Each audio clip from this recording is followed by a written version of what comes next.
ज्ञानी सारा दिन सबको प्रसन्न करने में लगा रहता है, उसमें वो खुद भी प्रसन्न हो जाता है। कहा जाता है तुम देवताओं को प्रसन्न करो, देवता तुमको प्रसन्न करेंगे। तो सारे संसार में लोग हमको दे ही रहे हैं ना, प्रकृति भी हमको देती है, बाकी पशु पक्षी मनुष्य सब हमको कुछ ना कुछ दे रहे हैं। वो सब देवता हैं जो देते हैं। हम सबको प्रसन्नता दें। गुरु ने भर भर के हमारे अंदर में ज्ञान दे दिया, बिना नाप तोल के ज्ञान भर भर के दे दिया, और इतनी सबको खुशियाँ दे दी, प्रसन्नता दे दी, तो वो तो पूरा खजाना भर गया। अब उसको लुटाओ, जितना लुटाओगे उतना और बढ़ेगा। बाकी खजाने तो बांटने से कम हो जाते हैं, लेकिन ये प्रेम का खजाना बांटने से बढ़ जाता है, ज्ञान का खजाना भी बांटने से बढ़ जाता है। आपके पास 1 रुपया है, दूसरे के पास भी 1 रुपया है, आपने अपना 1 रुपया उसको दे दिया, उसने अपना 1 रुपया आपको दे दिया, तो दोनों के पास एक ही एक रहा। पहले भी एक एक था, बाद में भी एक एक रहा। लेकिन एक ज्ञान का विचार आपके पास है, एक ज्ञान का विचार दूसरे के पास है। आपने अपना उसको दिया विचार, उसने अपना ज्ञान का विचार आपको बताया, तो दोनों के पास 2-2 हो गए ना। अपना वाला तो था ही, वो ज्ञान बांटने से भूल थोड़ी गया कि किसी को सुना दिया तो उसके बाद आपके माइंड से बिल्कुल वैनिश हो जाएगा, ख़त्म ही हो जाएगा, ऐसा थोड़ी होता है। तो इसीलिए ज्ञान बांटने से बढ़ता है। ज्ञान के विचार जितना बांटते हो बढ़ते जाते हैं। पूरी निष्कामता के ऊपर अभी गुरुजी ने वाणी इतनी बोली, सबने सुनी, कि हमें भी अपने जीवन में ज्ञान से अपने को व्यस्त रखना है। अगर ज्ञान के कार्य में, गुरु के कार्य में अपने को व्यस्त नहीं रखोगे तो जीवन फिर अस्त व्यस्त होता जाएगा, और फिर खाली तुम दिखोगे तो जगत वाले अपना काम लेंगे कि ठीक है ये खाली बैठा है, चलो इससे ये काम ले लो, वो काम ले लो। माया के ही कार्य तो आप भी करोगे, आपका मन भी माया के कार्य करेगा, और जगत वाले भी आपसे माया का काम लेंगे। तो निष्काम ही हमको सकाम से छुड़ाता है। तो हर एक को प्रसन्न करने में लग जाओ, मतलब कि सबको सच्ची प्रसन्नता देने में लगो। एक होता है किसी के अनुसार काम किया, हमने उसको खुश किया, जगत के कार्य किए, हमने उसको खुश किया, तो वो खुश होके भी फिर बाद में दुखी होएगा, बाद में कभी परेशान होगा। आज तुमसे खुश है, कल तुमसे नाराज़ भी होगा। लेकिन ज्ञान से अगर आपने किसी को प्रसन्न किया होगा तो वो फिर सदा के लिए प्रसन्न रहेगा, फिर वो कभी दुखी होगा ही नहीं, वो कभी नाराज़ होगा ही नहीं, वो आपके प्रति हमेशा प्रेम में और श्रद्धा में रहेगा, क्योंकि सच का ज्ञान दे दिया। जो प्रसन्नता थी वो सच्ची प्रसन्नता दे दी। तो ज्ञानी का काम होता है सबको प्रसन्न करना। खुद भी सब ज्ञानी हो, सबको ज्ञान मिल चुका है, तो आज से सब लोग ये संकल्प करेंगे कि सबको प्रसन्न करने में लगेंगे, लेकिन ज्ञान से प्रसन्न करने में लगेंगे। आप अपने संबंधियों को प्रसन्न करते हो अपनी सेवाओं से, अपने तन से, मन से या धन से, लेकिन ज्ञान से प्रसन्न करो। उनको भी तन मन धन के साथ ज्ञान के विचार तो दो।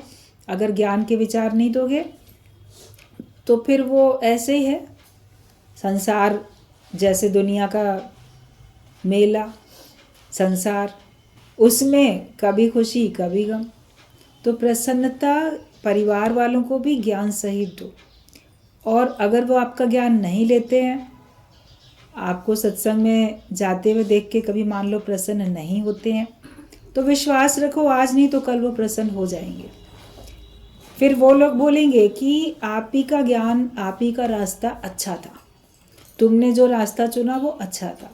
शुरू में जब तक उनको समझ में नहीं आता है तब तक वो थोड़े उलझते हैं, मगर आपको समझाना आना चाहिए, और आपका बना हुआ जीवन देख के उनको भी यकीन हो जाएगा। अपना खुद का बनाया हुआ जीवन देख के आपको गुरु के ज्ञान पे यकीन होता है, और आपका ज्ञानवान वाला जीवन बना हुआ देख के उनको आपके गुरु के ज्ञान पे यकीन हो जाएगा। तो इसके लिए सच्ची प्रसन्नता देते चले जाओ। उसमें कोई रुपया पैसा खर्च नहीं होता, उसमें कुछ और चीज़ खर्च नहीं होती, लेकिन उसमें आपको मिलता ही मिलता है। जीवन देने के लिए धरती को एक बीज देते हैं, वो कई गुना वापस करके देती है। आप भी किसी को थोड़ा सा भी प्रेम दोगे, थोड़ा सा भी ज्ञान दोगे, थोड़ी सी मदद करोगे, थोड़ा सा सुख दोगे, तो प्रकृति से कई गुना आपको चारों तरफ से वापस मिलेगा। वापस मिलने की चाह नहीं होगी आपको, लेकिन फिर भी आप देखोगे मिल तो रहा है, भर भर के मिल रहा है, और लाइफ में फिर कभी कोई कमी नहीं रहती है। ज्ञानी को किसी भी चीज़ की कमी नहीं होती है, माया की भी कमी नहीं होती। हर प्रकार की माया भी उसके सामने सेवा के लिए हाजिर होती है। जैसे विष्णु भगवान के लिए कहा जाता है कि वो तो आराम से शेषनाग की शैया पे भी विश्राम कर रहे हैं, तो लक्ष्मी उनके चरण दबा रही हैं। तो लक्ष्मी माने माया, सुख हर प्रकार के, जैसे सेवा में है। तो जब आप भगवान के कार्य में लग जाते हो तो लक्ष्मी आपकी दासी होकर आपकी सेवा में लग जाती है। आवश्यकता आपको नहीं होती है, लेकिन फिर भी वो सेवा में लगती है, आप उसको प्यार से स्वीकार करते हो।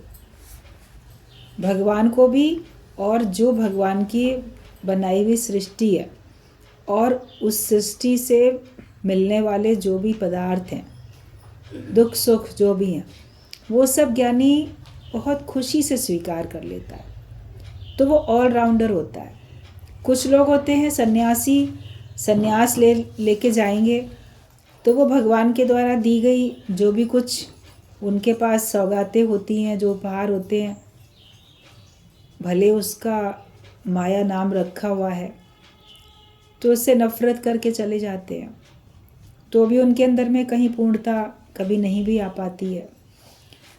भगवान उतने नहीं प्रसन्न होते, और कई उसमें बिल्कुल लिप्त रहते हैं, देने वाले को भूल जाते हैं, तो भगवान उनसे भी पूरी तरह प्रसन्न नहीं होते। लेकिन तृप्ति, संतुष्टि तब मिलती है जब हम भगवान को राज़ी करके रखते हैं और भगवान के द्वारा दी गई जो भी कुछ है उसको हम सहर्ष स्वीकार कर लेते हैं।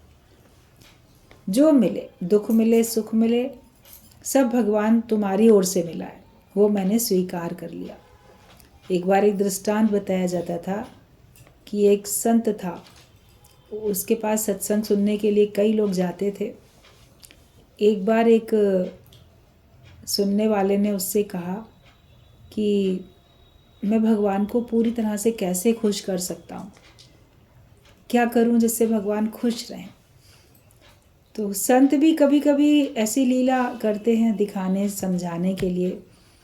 उसको कहा ठीक है, तुम्हारे प्रश्न का उत्तर देंगे, लेकिन कल तुम आना दिन में दोपहर के भोजन के समय, और हमारे लिए भोजन लेके आना। बोला ठीक बात है, बड़ा खुश हो गया कि संत के लिए मैं भोजन लेके जाऊंगा। थाली लेके बड़े अच्छे से बढ़िया भोजन बना के लेके गया, बहुत प्यार से उसको दिया। संत ने झट से उसकी थाली ले ली, बड़ा खुश होके, और उसकी तरफ पीठ कर ली और आराम से खाता गया। खूब बढ़िया से खा लिया, थाली रख दी, ना तो भोजन की प्रशंसा की, ना उस व्यक्ति से कोई बातचीत की, ना उसको कोई थैंक्स दिया। तो बोला कि कुछ भी नहीं, अब गुरु से क्या कहेगा कोई। फिर औरों से ही बात करता रहा, उससे बात ही नहीं की। अब कुछ देर बाद वो जाने लगा, कहता सुनो कल हमारे लिए भोजन ले आना। अब सोचने लगा देखो आज मेरे लिए इसने अपने लिए मंगवाया, खाना तो खा लिया, मगर हमारे से तो बात भी नहीं की, न प्रश्न का उत्तर दिया, न बात की। लेकिन गुरु की तो हर बात में राज होता है, कौन कहे साहिब को यूँ कर और यूँ ना कर। तो चुप रहा, बोला तो कुछ नहीं, बोला ठीक है कल ले आऊँगा भोजन। फिर अगले दिन लेके आया भोजन। तो मन में सोच रहा था देखो कल लेके गया था, उन्होंने मेरे से प्यार से बात भी नहीं की, देखा भी नहीं मेरी तरफ। अब जब लेके गया तो संत ने भोजन ले लिया, थाली रख दी एक तरफ, खाई भी नहीं, देखी भी नहीं। और उसके आश्रम में वहीं एक दो कुत्ते पले हुए थे, तो वो सारी की सारी उनको डाल दी कि चलो ये लोग खा लेंगे, ये लोग खाना मांग रहे हैं, ये लोग खा लेंगे। खुद भी नहीं खाया और उनके लिए डाल दिया, जो उसके पालतू आश्रम के कुत्ते थे। और इससे बड़ी अच्छी बातें करने लगा। तो इसको तो लगा, कल मैं सोच रहा था मेरे से बात नहीं की, बात तो आज कर रहे हैं, लेकिन मन चलने लगा। इनके लिए लाया था भोजन, अपने लिए मंगवाया था, खुद खाया नहीं, दूसरों को दे दिया। वो भी पालतू जानवरों को ही दे दिया, तो मंगाया ही क्यों था फिर। तो उसको पूरी तरह से खुशी नहीं आई। फिर जब जाने लगा तो संत ने कहा कल फिर ले आना हमारे लिए भोजन। अब लाया तीसरे दिन भी, तो उस दिन उसने भोजन भी बड़े प्यार से लिया, उसको भी बड़े प्यार से बातचीत की, उससे अच्छी तरह से बात करता जाए, हालचाल पूछे उसका, अपना कुछ बताता जाए, ज्ञान की बातें, और स्वाद ले लेके भोजन भी खाए, उसके भी शुक्राने बोले, बहुत अच्छा बनाया, बहुत अच्छा, उसकी भी प्रशंसा की। तो उस दिन उसे बड़ा अच्छा लगा कि देखो मेरे भोजन को भी इसने स्वीकार किया, बड़े प्यार से खा रहे हैं और मेरे से भी अच्छी बात कर रहे हैं। जब वो खा चुका, बातें भी हो गई, फिर संत ने कहा कि तुमको तुम्हारे प्रश्न का उत्तर मिला? तो बोला मेरे प्रश्न का उत्तर अभी आपने दिया ही कहाँ है, प्रश्न तो मैंने पूछा था, आपने कहा था दूंगा, तो बताइए। बोले उत्तर तो तुमको 3 दिन से दे रहा हूँ। क्या मतलब? बोले आज तुम्हें कैसा लग रहा है पहले ये बताओ। बोले पहले दिन तुम भोजन लाए, हमने भोजन खाया, तुमसे बात नहीं की, तब तुमको कैसा लगा? दूसरे दिन तुम भोजन लाए, हमने तुमसे प्यार से बात की लेकिन तुम्हारे लाए हुए भोजन को स्वीकार नहीं किया, तो तुम्हें कैसा लगा? आज तुमसे भी बात की, तुम्हारा भोजन भी खाया, तो तुमको कैसा लग रहा है? तो बोला आज तो मुझे सबसे अच्छा लग रहा है, मन बड़ा तृप्त है, मन बड़ा खुश है। कल भी खराब लग रहा था कि देखो भोजन खुद नहीं खाया, औरों को बांट दिया, और उस दिन खा लिया तो मेरे से बात नहीं की, वो भी मुझे अधूरापन लग रहा था, तो आज ही मुझे सबसे अच्छा लग रहा है। तो कहा तुमने कहा था ना भगवान को हम पूरी तरह से खुश कैसे कर सकते हैं, तो जैसे आज तुम पूरी तरह से खुश हो, अंदर बाहर से खुश हो, तो जो परमात्मा ने दिया उसको भी खुशी से स्वीकार करो और भगवान का गुणगान भी करो, भगवान से भी चर्चा, भगवान से भी बातचीत करो। ग्रस्त वाले लोग जो संसार में हैं वो भगवान के द्वारा दी गई माया को तो ले लेते हैं, लेकिन भगवान की ओर से पीठ करके बैठते हैं, बिल्कुल वो नहीं करते, जैसे कि ध्यान ही नहीं देते, जैसे पहले दिन उसने किया था। तो भगवान सोचता है कैसा लालची, लोभी, स्वार्थी मनुष्य है, मेरे से ही मांगता है, मैं ही देता हूँ, बिना मांगे भी देता हूँ, मांगने पर भी देता हूँ, जो मुझसे मिलता है उसका तो बड़ा उपयोग करता है, लेकिन मेरी तरफ कभी ध्यान ही नहीं देता, मेरी ना प्रशंसा करे, ना मेरी भक्ति करे, ना मेरी चर्चा करे, किसी से शुक्राने भी नहीं गाता। तो भगवान का मन पूरी तरह खुश नहीं होता। वो तो देने के लिए बाध्य है, वो तो देगा ही देगा, आपके भाग्य में है, भगवान देता ही है, रोक थोड़ी लेता है। आप उसकी प्रशंसा करो या ना करो, उससे बातचीत करो या ना करो, आपके भाग्य का तो मिलेगा ही मिलेगा। लेकिन परमात्मा का मन पूरी तरह से तुम्हारी ओर से खुश नहीं होता। और कुछ होते हैं जो बड़े सूखे सन्यासी, एकदम माया तो चाहिए ही नहीं, किसी से बात करनी ही नहीं है, ना किसी की सेवा, ना किसी को प्रेम, ना जो कुछ उनके पास है वो भगवान की ओर से मिला उसका उपयोग करना अच्छे से, सब छोड़ छाड़ के चले जाते हैं और दिखाएंगे कि हम बड़ी भक्ति पूजा कर रहे हैं या बड़े हम ध्यान समाधि में लीन हैं, भगवान को पाने चले हैं। तो भी भगवान को थोड़ा अधूरापन लगता है कि इसी की प्रसन्नता के लिए, इसके सुख के लिए, इसके आराम के लिए मैंने इसको ये चीज़ दी और ये खुद इसका उपयोग ही नहीं कर रहा है, बांट दी इसने औरों में। आप किसी को कोई चीज़ दो, वो खुद उपयोग ना करे, आप बड़े भाव से दो, ये इस्तेमाल करेगा, और वो उसको इस्तेमाल ना करे, औरों में बांट दे। सुपात्र के बदले कभी कुपात्र को बांट दे, जैसे उन्हें कुत्तों को दे दिया, मतलब जो उसके लायक नहीं थे, कुपात्र हैं, उनको भी मान लो दे दिया आपने, अपना भाग्य का जो मिला था आपको, धन संपत्ति। तो भगवान उतना खुश नहीं होता है कि इसकी प्रसन्नता के लिए दे रहा हूँ, ये खुद भी तो इस्तेमाल करे। ठीक है, अपने में से आप दूसरों को बांटो भले, मगर खुश भी तो हो जाओ कि भगवान ने हमको ये दिया। ब्रह्मज्ञानी जो होता है वो भगवान की ओर से मिले हुए सारे दुख सुख बड़ी खुशी से स्वीकार करता है। मिलती ही माया तो भी खुश रहता है, नहीं मिलती है तो भी खुश रहता है, वो भगवान की रज़ा में राज़ी रहता है। तो भगवान उससे सबसे ज़्यादा प्रसन्न रहते हैं। बाकी लोगों से अधूरे अधूरे प्रसन्न होते हैं, लेकिन ब्रह्मज्ञानी से भगवान पूरी तरह से संतुष्ट प्रसन्न होते हैं। गुरु के ज्ञान से हम लोगों को ऐसा ही बनना है कि अटकना भी किसी में नहीं है। परमात्मा की ओर से आई हुई हर परिस्थिति और हर जो भी वस्तु है उसको बहुत खुशी से स्वीकार कर लेना है। तो आप देखोगे कि आपका मन तो खुश होगा, आपको लगेगा कि भगवान भी आपसे बहुत खुश हैं।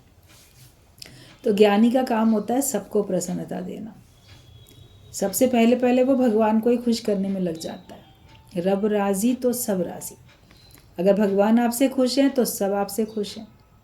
कई बार जिसके ऊपर चारों तरफ से बड़ी दुख मुसीबतें आती हैं तो वो कहता है लगता है भगवान हमसे नाराज़ है, शायद भगवान मेरी ओर से नाराज़ है। क्यों लगता है? क्योंकि चारों तरफ से परेशानियां हैं, लोग उससे खुश नहीं हैं। और जिसको चारों तरफ से थोड़ा सुख आराम मिलता है तो लोग कहते हैं भगवान इस पे बड़े खुश हैं, देखो इसको कितना सुख मिल रहा है, चारों तरफ से इसको मिल रहा है, भगवान की बड़ी मेहर नज़र है इसके ऊपर। तो ज्ञानी जब हो जाते हो तो भगवान की तो दृष्टि तुम्हारी ओर ही रहती है, बल्कि भगवान ऐसे भक्त को खोजता रहता है, ढूंढता रहता है। तो हमें क्या करना है कि सबको प्रसन्न करने में दिन रात लगे रहना है और अपना साक्षी खुद बनना है हर एक को। आप दूसरे के बारे में एक धारणा बना सकते हो, दूसरे के बारे में कोई राय कायम कर सकते हो, लेकिन फिर भी जितना आप स्वयं अपने को जानते हो उतना दूसरा तो नहीं जान पाएगा। आपसे तो आपकी अंदर की बात छिपी ही नहीं बिल्कुल भी।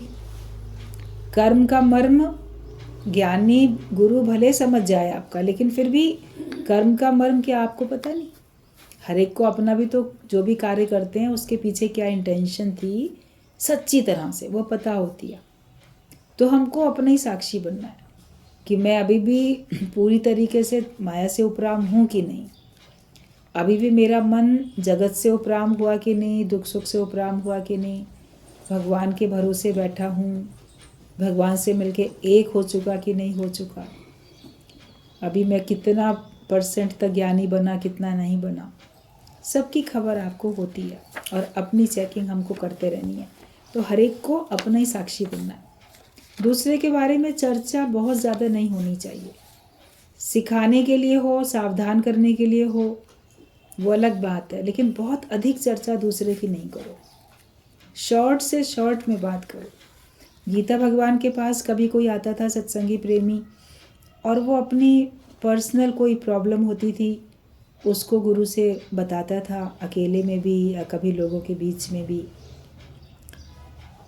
तो सुनते सुनते बोलते थे और शॉर्ट में बताओ, और शॉर्ट में बताओ। जैसे गुरु को तो आप एक शब्द में भी बताओगे तो भी वो पूरा अंदर का समझ जाएगा। तो वो कहते थे कि अपनी समस्या का भी वर्णन बहुत डिटेल में मत करो। बहुत डिटेल में वर्णन करोगे तो तुम्हारा मन उसको सुनेगा और तुम उसको फिर भूल नहीं पाओगे और वो तुम्हारे से कभी हटेगी नहीं, वो समस्या सामने ही खड़ी रहेगी, क्योंकि उसी का चिंतन करते हो, उसी की चर्चा करते हो। जितना तुम उसको घटाओगे उतना वो घट जाएगी। अपनी जो भी समस्या है, लोग शरीर की बीमारी को जैसे डॉक्टर के पास जाते हैं ना, बड़ी बढ़ा चढ़ा के बताते हैं खूब, ताकि अच्छी अच्छी दवाइयाँ दे दे। तो कभी मन होता है लोगों का कि गुरु को भी हम अपनी समस्या को बढ़ा चढ़ा के बताएं तो बहुत अच्छा सा ज्ञान दे देगा। अच्छा सा ज्ञान तो आप कुछ नहीं भी बताते हो तो भी वो दे रहा है। बिना बोले वो हमारी व्यथा को समझ जाता है। सभी लोग क्वेश्चन नहीं भी करते हैं, अपनी समस्या नहीं भी बताते हैं, तो भी ये सब लोगों का अनुभव है कि बिना बताए भी उनको सल्यूशन मिलता है। समझ में आता है कि हाँ मेरी ये समस्या थी, इसके लिए आज मुझे सत्संग में, वाणी में ये उत्तर मिल गया। तो बताओ तो शॉर्ट में बताओ। ज़्यादा डिटेल में बताने से आप कहीं ना कहीं बदकर्म भी बना लोगे, अपने नए कर्म बना लोगे, क्योंकि समस्या बताने में शिकायत होगी, चाहे व्यक्ति के बारे में या चाहे भगवान के बारे में। समस्या तो शिकायत जुड़ी है ना, दोनों चीज़ें। उसका समाधान तो शॉर्ट में बात करो ताकि तुम्हारा नया कर्म ना बने। मनुष्य को अपने क्रियामान कर्म से बचना चाहिए कि हम नए कर्म अपने ना बनाएं। उसके लिए सबसे अच्छा रास्ता है कि आप शॉर्ट में बात करो और दूसरे की चर्चा जितनी कम करो उतना अच्छा। अपने साक्षी बनो, अपनी उन्नति की बात करो कि मैं कैसे पूरी तरह से अभी भी ब्रह्म ज्ञानी की स्थिति में आ जाऊं, मेरे अंदर में वो सारे ज्ञानी भक्त के लक्षण कैसे प्रकट हो जाए, मैं अपने आप को कैसे पूर्ण बना लूँ। ये हमको अपने आप को देखना है और हर एक को अपना साक्षी खुद बनना है। सबके अंदर जो भी कार्य करती है वो शक्ति ही कार्य करती है। परमात्मा की शक्ति तो कार्य करती है, तुम्हारे अंदर भी, तुम्हारे शत्रु के अंदर भी। शक्ति तो हर जगह पर है। वही एक शक्ति कार्य करती है, वही एक करंट तुम्हारे पूरे घर में कार्य करता है, चाहे फ्रिज में ठंडक देता हो, चाहे हीटर में गर्मी देता हो। करंट तो वही है, तो शक्ति तो वही है और हर एक के अंदर वही शक्ति कार्य भी कर रही है। तो जो कार्य करो शक्ति भगवान की, मगर भक्ति तुम्हारी होनी चाहिए। भक्ति के साथ करो, प्रेम के साथ करो। सत्संग में हमेशा गुरुजी का कहना होता था कि किसी को एक गिलास पानी भी अगर दो, वो भी बड़ी भक्ति भावना से दो, प्यार से दो। ग्लास को भी एक बार ठीक से धो लो, बाहर से अच्छे से पोंछ लो, बड़ी इज्जत से दूसरे को दो। चाहे सादा पानी दे रहे हो, पानी के साथ कुछ खाने को देने के लिए आपके घर में नहीं भी है, अकेला ही पानी देते हो, वो भी प्रेम से तो दो, तो वो भी तुम्हारी भक्ति है। और कोई भी काम करते हैं, घर का भी कोई काम करते हैं, चाहे आप झाड़ू लगाओ, बर्तन धो, मतलब कहीं अपने ताले में, कुंडे में कहीं तेल भी डालो, कुछ छोटा सा भी काम करो, तो भी बड़ी भक्ति भावना से कि इससे भगवान प्रसन्न हो रहे हैं, इससे मैं इस चीज़ को ठीक कर रहा हूँ। कोई भी रिपेयरिंग होती है तो ठीक करते हैं ना। घर का भी कोई मान लो सामान टूट गया, कहीं कोई फर्नीचर या कोई और दीवार कहीं कुछ, तो उसकी रिपेयरिंग होती है, तो वो भी ठीक हो रहा है जैसे, तो उसमें भी हमारा प्रेम हो, हमारी भक्ति भावना हो। जो भी काम हमसे हो तो वो होना चाहिए भक्ति भावना से। घर के भी काम जितने हों सब भक्ति भावना से हों। मन लेकिन कहीं ना अटके। घर के काम भी भक्ति भावना से ही करो, लेकिन मन उसमें नहीं अटके। अपने घर के काम सब करते तो हैं, बड़े प्यार से करते हैं, लेकिन भगवान का कार्य समझ के करते हो कि अपना काम समझ के करते हो, ये अंतर हो जाता है। भावना देखो अपनी, जीव भाव से करते हो कि भक्ति भाव से करते हो, कौन से भाव से करते हो। अपना समझ के करते हैं कि भगवान का समझ के करते हैं। है ही सब भगवान का।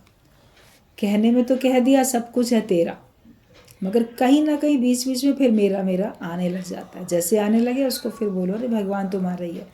और अगर हम घर में बैठे भी हैं, कार्य कर भी रहे हैं, तो तुम्हारा ही कार्य कर, उसमें आपके हर कर्म जो हैं वो भक्ति से ही जुड़ जाएंगे।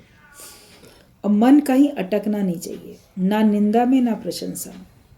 कभी कार्य करते हो तो प्रशंसा मिलती है, कभी कार्य करते हो निंदा भी मिलती है। बोलेंगे क्या बेकार खाना बना दिया, कितना ख़राब ये काम कर दिया। आप बोलोगे किया तो बड़े अच्छी ढंग से था, देखो बेकार में निंदा हो रही है। कभी कैसे और भी बहुत सारे कार्य होते हैं। तो कभी आपको प्रशंसा, कभी निंदा का सामना करना ही पड़ेगा। तो उसको देखो, अगर मन हमारा निंदा में बड़ा परेशान हो रहा है, जैसे जहर का घूंट पी रहे हैं, और प्रशंसा में बड़े खुश हो रहे हैं, तो द्वंद्वी जोड़े में हम सम नहीं हैं। अपने को सम अवस्था में लाने के लिए पुरुषार्थ करते जाओ कि वाकई जिसकी जैसी गतिमत, जिसकी जैसी समझ, वो वैसा कर रहा है, और हम और भी उससे अपने मन को हटाते चले जाएं। किसी की तरफ भी हम देखते ही क्यों हैं, उम्मीद ही क्यों करते हैं कि ये मेरी प्रशंसा करेगा या इसने मेरी निंदा क्यों की। होते ना काहू से दोस्ती, ना काहू से वैर, और ना मुझे मान चाहिए ना मुझे अपमान चाहिए। जो जिसने दे दिया एक किनारे रख दिया, अंदर लेके नहीं जाओ। भीतर अगर लेके जाएंगे उन भावनाओं को तो वो आपका नुकसान करेंगी। मुक्ति आपकी नहीं होगी, उन्हीं बातों में हम अटकते हुए चले जाएंगे। तो अटकाओ नहीं मन को कहीं पर भी, ये ध्यान रहे कि मन कहीं भी अटके ना। अगर निंदा लग रही है तो प्रशंसा भी लग रही है, दोनों ही चीज़ें लगती हैं। भीतर किसी के लिए उलाहना ना हो और किसी को न टोको, ना किसी को ताना उलाहना दो और ना किसी को टोको। जो सामने जैसा करता है आप अपने को एक किनारे से हटाते चले जाओ। अगर आपको पसंद नहीं है आप किनारे से हट जाओ, अपना नुकसान नहीं करो। व्यक्ति बहुत उम्मीदें करता है, संसार में ज्ञान नहीं होता है तो लोग बहुत उम्मीदें करते रहते हैं, ये मेरे संग अच्छा चलेगा, अच्छा नहीं चलता है तो वो अपना नुकसान कर लेते हैं। दूसरे की गलती से लोग अपनी आत्महत्या कर लेते हैं। कई बार आता रहता है न्यूज़ में, पेपर में कि महिला ने अपने बच्चों के संग मिलके आत्महत्या कर ली, बच्चों को भी और खुद भी, क्योंकि मोह तो है कि मेरे बाद मेरे बच्चों का क्या होगा, तो इनको भी समाप्त कर देती हूँ, खुद भी समाप्त होती हूँ। तो वो जो आत्महत्या करती है अपने बच्चों के साथ मिलके, तो उसमें उसकी अपनी गलती नहीं है। उसको ये उम्मीद है कि मेरा पति मेरे संग अच्छा नहीं चलता, या ये कलेश है या ये परेशानी है, उसका सामना नहीं कर पाती या उससे वो अलग नहीं हो पाती है। वो आवेश में आके दुख से छूटने का सरल उपाय यही समझती है कि मरी जाओ तो सारे दुखों से छूट जाओगे, मगर ये समस्या का समाधान थोड़ी है। इस बात से गुरु हमको छुड़ा देता है कि ये हल नहीं है। आप इस जन्म में ज़बरदस्ती भगवान के खेल में हाथ डाल के ऐसे करते हो तो उसका फिर रिजल्ट बुरा आपको अगले जन्म में भुगतना पड़ेगा। अपने धर्म में जन्म मरण तो माना ही जाता है ना, सब लोग मानते ही हो। ऐसा थोड़ी है कि दूसरा जन्म है ही नहीं। अगर दूसरा जन्म नहीं मानते तो फिर हर एक का भाग्य एक सा होना चाहिए था। क्यों सबका भाग्य अलग अलग है? तो उनके कर्मानुसार तो उनको अलग अलग भाग्य मिला है। सहना सीखो, हर बात को सहना सीखो, सम रहना सीखो, दुख सुख में, मान अपमान में। कोई चीज़ हमको पसंद नहीं आ रही, कोई व्यक्ति पसंद नहीं आ रहा है तो आप उससे अलग हो जाओ। अपने बच्चों को लेके कहीं पर भी मेहनत मजदूरी कर सकते हैं, कोई भी काम कर सकते हैं। गुरुजी तो बोलते थे कि अगर तुम्हारे घर में बड़ा कलह क्लेश होता है, तुम्हारी गलती भी नहीं है और बहुत सताया जाता है, तुमको पैसा भी नहीं हाथ में मिलता है, तो कोई काम शुरू कर लो। कुछ नहीं कर सकता कोई, मान लो पढ़ा लिखा भी नहीं है, नहीं कर सकता, तो कहते घर के काम करने तो आते हैं ना तुमको। सबों को घर के कार्य करने के लिए लोगों की ज़रूरत होती है, तो आप कहीं पर भी घर के काम किसी के भी शुरू कर सकते। अब लगेगा अरे मैं क्या घरेलू नौकर बन जाऊँ, फिर अपना मान सम्मान याद आता है। गुरुजी तो बोलते थे अपने पड़ोसी के घर में बर्तन मांजने शुरू कर दो, तब उन लोगों को अपने आप समझ आ जाएगी। बदनामी तो नहीं लोग की होगी कि देखो इनके घर की बेटी, बहू, बहन जो भी है, माँ, वो पड़ोस के घर में बर्तन मांजने के लिए कह रही है। एक एग्जाम्पल देते थे कि इस हद तक भी अपने मन को मोड़ सको ना। मेहनत का काम कोई ख़राब थोड़ी होता है, और मुकाबला करो हर चीज़ का। समस्या से भाग जाना उसका समाधान नहीं होता है, उसका सामना करना चाहिए, और सामना करने की शक्ति हमको सत्संग से मिलती है। भारी से भारी दुख भी ज्ञानी को चलायमान नहीं कर सकते। लोग तो छोटी छोटी बातों में क्या क्या सब एकदम से कर बैठते हैं। अपने दुख सुख को, मान अपमान को, सबको सहना सीखो। तो अटको नहीं किसी में, और ना किसी को उलाहना दो, ना किसी को टोको। तुम किस किस को बना सकते हो? तुम सोचो इसको सुधार लेंगे, उसको सुधार लेंगे, तो आखिरकार तुम किस किस को सुधार सकते हो? एक को सुधारोगे, थोड़े दिन तो वो सुधरा हुआ दिखेगा, उसके बाद फिर वैसा का वैसे ही हो जाएगा। कब तक, कितनी देर तक कोई सुधरा रहेगा? या एक सुधरेगा, दूसरा नहीं सुधरेगा। हम किस किस को बना सकते हैं? इससे जब पूरा अपने को बना लें, अपने को ही सुधार लें पूरा का पूरा, कि तुम किस किस को बना सकते हो। अपना दिमाग तुम्हारा ख्यालों से खाली होना चाहिए। बहुत ख्याल रहते हैं जगत के, इसके उसके, लाभ हानि के बड़े ख्याल रहते हैं, तो अपने दिमाग को रखो ख्यालों से खाली। गृहस्थ में ही परीक्षा होती है, उतार चढ़ाव सब घर गृहस्थ में ही आते हैं। छूट के चले जाओ तो वहाँ पे उतना नहीं आएगा, लेकिन घर गृहस्थ में ही सारे उतार चढ़ाव आते हैं। परीक्षा तो वहीं हो रही है, हर एक के घर में ही तो परीक्षा लेने वाले हैं। अड़ोसी पड़ोसी संबंधी रिश्तेदार मित्र वो लोग क्या परीक्षाएं लेते हैं तुम्हारी? जो कर्म प्राणी है वही तो परीक्षा ले रहे हैं। उन्हीं से बार बार दुख सुख मिल रहा है। वही तुमको कभी टोकेंगे, कभी प्रशंसा करेंगे, कभी निंदा करेंगे। उन्हीं से आपको निभाना भी पड़ता है। बाकी तो सब आपके लिए अच्छे हैं, आप भी सबके लिए अच्छे हो और वो लोग भी आपके लिए अच्छे हैं। तो परीक्षा तो वही है, उसी परीक्षा में हमको पास होना है। इसीलिए अपने सत्संग में दादा भगवान ने किसी से भी उसका घर नहीं छुड़ाया। अपने घर में रहो, अपने घर में रह के अपने जो भी लेन देन है उनको पूरा करो, उनको भोग के उन कर्मों के फल को काट लो। छोड़ के भाग जाना ज्ञान नहीं है। आत्म जागृति में रहना ज्ञान है। जागृत अवस्था में रहो, परीक्षा में पास होके दिखाओ। उतार चढ़ाव तो हर एक के जीवन में आते ही रहते हैं। ऐसा कोई है जिसके जीवन में परीक्षाएं ना आई हों? हर एक के जीवन में आती हैं, किसी में किसी तरह से, किसी में किसी तरीके से। कोई छूटता नहीं है, हर एक ने दुख झेले ही झेले हैं। ज्ञानियों के जीवन में भी, अज्ञानियों के जीवन में भी, सबके जीवन में उतार चढ़ाव आते ही हैं। लेकिन कहते हैं कि देह धरे का दंड है, सब काहू को होए। ज्ञानी भोगे हंस के, अज्ञानी भोगे रोए। ज्ञानी उसको हंस के स्वीकार कर लेता है, तो जैसे उसको भोगा हुआ भी उसको लगता ही नहीं। कोई चीज़ आपने हंस के स्वीकार कर ली, आपको उसका कोई बुरा प्रभाव नहीं पड़ेगा। और अज्ञानी व्यक्ति हाय हाय करता है, उसको रोता है तो उसके ऊपर बुरा प्रभाव पड़ता है। परिस्थिति तो वही रहेगी, समय पे आई है, समय पे जाएगी। जब समय ऐसा आया तो वो आ गई परिस्थिति, जब जानी होगी चली भी जाएगी। लेकिन उसको स्वीकार कर लेना चाहिए। तो किसी का भी आधार हम भीतर से ना लें। भीतर से आधार लेते हैं तो कष्ट है और बंधन भी है। आधार लेना ही है तो एक भगवान का आधार लो। मुझे गर्ज ना और सहारों की, एक तेरा सहारा काफ़ी है। उसी का एक आधार लेके चलो, भगवान का ही एक आधार लेके चलो। उसके अलावा हमें किसी का भी आधार लेके चलने की नहीं ज़रूरत है।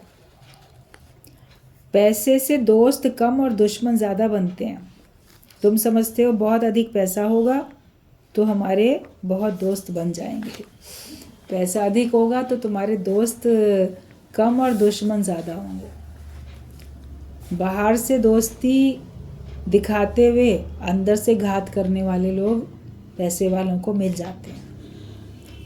बाहर से लगता है ये तो मेरे बड़े मित्र हैं, लेकिन अक्सर धन दौलत के लालच में मित्र ही मित्र के साथ घात करता है, या संबंधी ही संबंधी के साथ घात कर जाता है। ऐसा सब लोगों ने अनुभव किया होगा अपने अड़ोस पड़ोस, घर परिवार, नहीं तो कहीं न्यूज़ में देखा सुना ज़रूर होगा कि अधिक पैसा जो होता है वो मुसीबतें ही लाता है।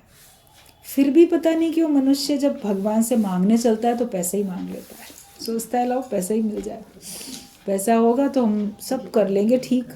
एक बार हाथ में आ जाए फिर मैं सारी समस्याओं को ठीक कर लूँगा।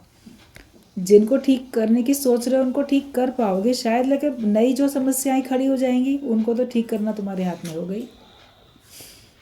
तो भगवान से पैसा नहीं मांगो, भगवान से मांगो प्रेम। बोलो परमात्मा तुम्हारा प्रेम मुझे मिलता रहे, दया की दृष्टि सदा ही रखना, आपकी मेहर नज़र मेरे ऊपर रहे और मुझे सारे तुम्हारी सृष्टि से मुझे सबसे प्रेम मिले। जो दोगे सो पाओगे, तो प्रेम देते जाओ और प्रेम पाते जाओगे। विचार अपने अच्छे रखो। विचार निर्विचार अवस्था, मतलब कि ज्ञान के विचार हों, जगत के विचार हमारे अंदर में नहीं होने चाहिए। सारे संकल्प विकल्प से हम खाली हो जाए।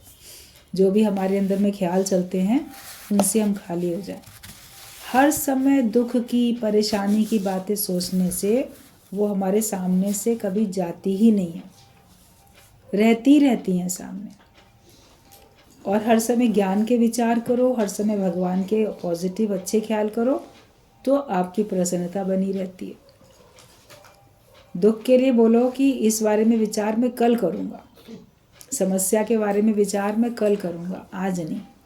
आज तो गुरु ने व्यस्त कर दिया है ज्ञान के कार्य में। कहते हैं दूसरों के दुखड़े दूर करने वाले तेरे दुख दूर करेंगे राम, और किए जा तू जग में भलाई का ही काम।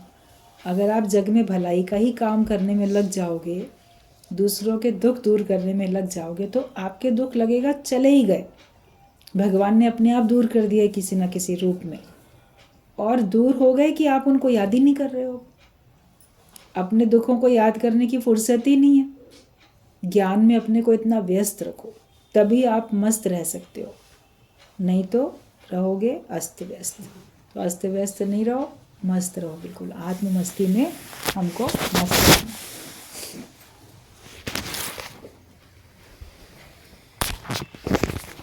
अपने हाथ में है जीवन बनाना, विचार अपने को ही देना।